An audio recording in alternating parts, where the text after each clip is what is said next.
नशे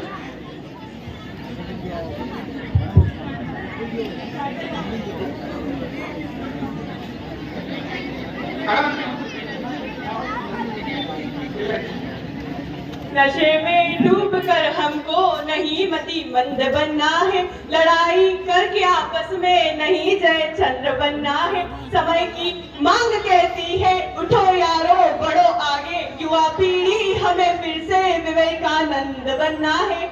जय हिंद साथियों, मैं कुमकुम कौर देवड़ा, आप सभी को मेरी ओर से स्वतंत्रता दिवस की ढेर सारी शुभकामनाएं। मेहनत का सूखा पड़ गया है, बरसात करने आई हूँ, आलस अधर्म और अश्लीलता पर घात करने आई हूँ। बदलाव की आशा में और शब्दों के भाषा में देश के युवा में तुझसे बात करने आई हूँ। कौन है ये युवा? ये युवा शब्द क्या है? कठोपनिषद अनुसार जिसकी ऊर्जा अक्षुण, जिसका जीवन अंतहीन, जिसका पराक्रम अपराजय, जिसकी आस्था अडिग और संकल्प अटल है, वह युवा है।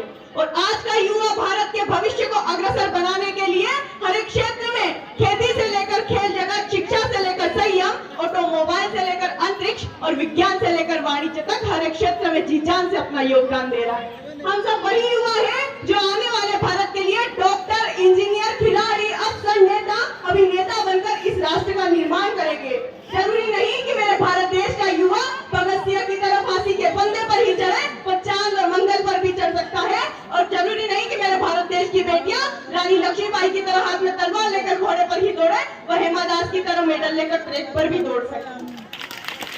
जब बात विकसित भारत 2047 की होती है तो मुझे बताते हुए गर्व महसूस होता है कि विकसित भारत 2047 की जो सीढ़ी है, जो उसकी नींव है, वो हमारे कदमों से होते हुए जाती है, वो हमारे संघर्षों से होते हुए जाती है। कि मुख जिसका तेजस्वी हो, आवाज सदा ओजस्वी हो, मुख जिसका तेजस्वी हो, आवाज सदा ओजस्वी हो, जिसके कण कण में शक्ति हो, मन में ईश्वर की भक्ति हो, सद्बुद्धि जिसके पास रहे, उत्साह हमेशा साथ रहे, जो मातृभूमि से प्यार करे, जो सत्य का ही संचार करे, जिसमें कलाम सी बुद्धि हो, जो मिलकर सिंह सा जिद्दी हो, जिसमें ज्वाला सी आंख भी हो और श्री राम सा त्याग भी हो। जो विकसित भारत की सीढ़ी है वो आज की युवा पीढ़ी है, वो आज की युवा पीढ़ी है। संपूर्ण राष्ट्र का भविष्य और वर्तमान दोनों होने के नाते यह महत्वपूर्ण ही नहीं बल्कि अति आवश्यक है कि हम सभी युवाओं को अपना कार्य करने से पहले अपने कर्तव्य का निर्वहन अवश्य करना होगा। जिस पर सदियां नाश करेगी वो अद्भुत किरदार हो तुम, जिस पर सदियां नाश करेगी वो अद्भुत किरदार हो तुम, भारत माता के शेरों, इस दुनिया के सरदार हो तुम। और अंत में मैं बस इतना ही कहना चाहूंगी कि परखोगे हमें तो कुंदन सा ईमान निकलेगा, दिलों में कुछ बड़ा करने का अरमान निकलेगा। कि परखोगे हमें तो कुंदन सा ईमान निकलेगा, दिलों में कुछ बड़ा करने का अरमान निकलेगा। और मेरे पीढ़ी के युवा चाहे कितने भी हो मॉडल, अगर चीरोगे सीना तो हिंदुस्तान निकलेगा। जय हिंद, जय भारत।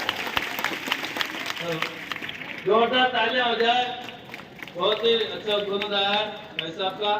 अभी कक्षा मिडिल स्कूल के